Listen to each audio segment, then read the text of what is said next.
5 വർഷം മുമ്പ് വോട്ട് ചോദിച്ചു നാളല്ലേ? അതെ. ജയിച്ചിട്ട് പിന്നെ അങ്ങനെ കണ്ടിട്ടില്ല, ഭൂമിയിൽ ഇല്ലായിരുന്നു. ഓരോരോ തിരക്കുകളല്ലേ മോനെ. മോന്റെ അപ്പൂപ്പനും ഞാനും ഒക്കെ ഒരേ പാർട്ടിക്കാരാ. അപ്പൂപ്പനും ഞാൻ മെനങ്ങാന്നൂടെ കണ്ടതേ ഉള്ളു. അപ്പൂപ്പൻ മരിച്ചിട്ട് 3 വർഷമായി.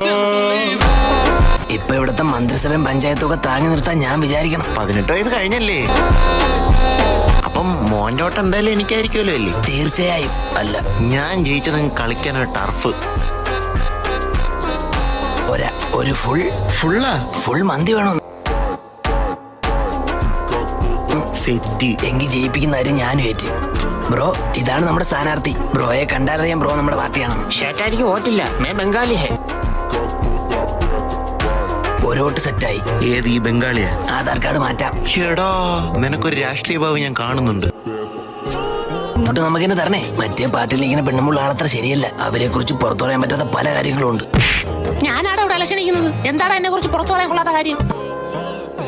ഈ കൊച്ചു പെണ്ണ ഇലക്ഷൻ നിൽക്കുന്നത്. ഓ, ക്രഷ് അടിച്ചതാ നീലിച്ച് കിടക്കണത്.